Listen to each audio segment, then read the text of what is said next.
PSC സ്റ്റഡിയിലേക്ക് സ്വാഗതം. അങ്ങനെ Kerala bank ക്ലർക്കിൻ്റെ short list ഇപ്പോൾ വന്നിട്ടുണ്ട്. 4-5 ദിവസം മുന്നേ ഞാൻ പറഞ്ഞിട്ടുണ്ടായിരുന്നു. കേസ് ഉണ്ടായിരുന്നതായിരുന്നു, പക്ഷേ അത് ഡിസ്പോസ്ഡ് ആയതുകൊണ്ടാണ് ഞാൻ കേസ് ഇല്ലയെന്ന് പറഞ്ഞത്. പക്ഷേ ബാങ്ക് OAയുടെയും ക്ലർക്കിൻ്റെയും ഒക്കെ കേസ് ഡിസ്പോസ്ഡ് ആണ്. അപ്പോൾ നിലവിൽ ക്ലർക്കിൻ്റെ ലിസ്റ്റാണ് വന്നിരിക്കുന്നത്. അപ്പോൾ ബാങ്ക് OAയുടെ റിസൾട്ടും ഉടൻ തന്നെ പബ്ലിഷ് ആകും. അപ്പോൾ നമുക്ക് ബാങ്ക് ക്ലർക്കിൻ്റെ മറ്റേ ഷോർട്ട് ലിസ്റ്റ് ഒന്ന് നോക്കാവേ. അപ്പോൾ ഇതാണ് ക്ലർക്കിൻ്റെ ഷോർട്ട് ലിസ്റ്റ്, ഇന്ന് വന്നതാണ്. കട്ട് ഓഫ് 53.33 ഇതാണ് ഷോർട്ട് ലിസ്റ്റ്. നമുക്ക് നോക്കാം ഇതിൽ മെയിൻ ലിസ്റ്റിൽ എത്ര പേരുണ്ടെന്ന് നോക്കാവേ. ടോട്ടലി മെയിൻ ലിസ്റ്റിൽ 916 പേരുണ്ട് കേട്ടോ. മെയിൻ ലിസ്റ്റിൽ 916, സപ്ലിമെൻ്ററി ലിസ്റ്റിൽ 930, പിന്നെ DAയിൽ 34. ടോട്ടലി 1880 പേരുടെ ലിസ്റ്റാണ്. ഒരുപാട് ചെറിയ ലിസ്റ്റൊന്നുമല്ല, ഏകദേശം കുറച്ച് വലിയ ലിസ്റ്റ് തന്നെയാണ്.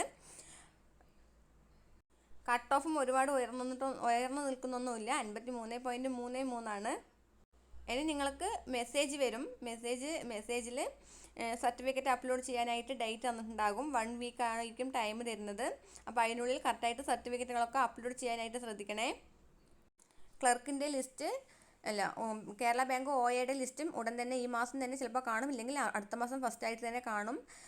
അപ്പോൾ ഈ കേരള ബാങ്ക് OAയിലുള്ളവർ തന്നെയായിരിക്കും വേരിയസ് എൽജസിൽ ഉണ്ടാവുക. അപ്പോൾ നിങ്ങൾ ഏത് ജോബ് കിട്ടണോ, നിങ്ങൾക്ക് ഏത് വേണ്ടതോ അത് എടുത്തിട്ട് നിങ്ങൾ ഡിലീഷൻ കൊടുക്കണം കേട്ടോ മറ്റുള്ളവർക്ക്.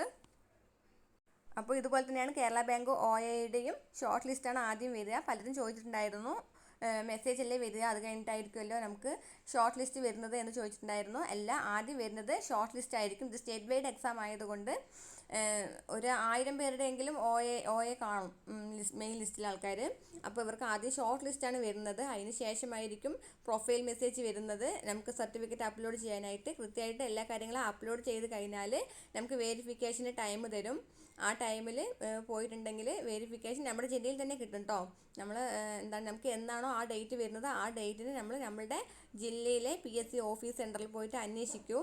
അപ്പം നമ്മുടെ ജില്ലയിൽ തന്നെ നമുക്ക് സർട്ടിഫിക്കറ്റ് വെരിഫിക്കേഷന് വിളിക്കും.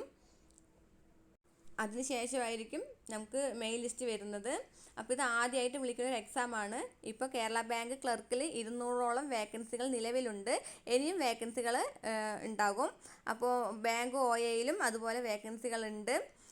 നമ്മൾ വർക്ക് ചെയ്യുന്നതിനനുസരിച്ചായിരിക്കും വേക്കൻസികൾ റിപ്പോർട്ട് ചെയ്യുന്നത്. അപ്പോൾ മാക്സിമം ആൾക്കാർ വർക്കിനിറങ്ങുക പറഞ്ഞാൽ എന്താണെന്ന് എല്ലാവരും ചോദിച്ചിട്ടുണ്ടായിരുന്നു. വേക്കൻസി റിപ്പോർട്ട് ചെയ്യിക്കാനാണ് ഈ വർക്കിനിറങ്ങുക എന്ന് പറയുക. ഇത് പിന്നെ സ്റ്റേറ്റ് വൈഡ് എക്സാം ആയതുകൊണ്ട് നിങ്ങൾ എല്ലാ ജില്ലക്കാരും ഉണ്ടാകും. അപ്പോൾ എന്തെങ്കിലും ആവശ്യം വരുമ്പോൾ അവരവരുടെ ജില്ലയിൽ തന്നെ എല്ലാം അന്വേഷിക്കാനും പറ്റും. അപ്പോൾ തിരുവനന്തപുരം തൊട്ട് കാസർഗോഡ് വരെയുള്ള ജില്ലക്കാർ മൊത്തം സ്റ്റേറ്റ് വൈഡ് എക്സാം പറയുമ്പോൾ ഉണ്ടാവും. അപ്പോൾ നിങ്ങൾ ഒരു കൂട്ടായ ഒരു ഇത് വേണം.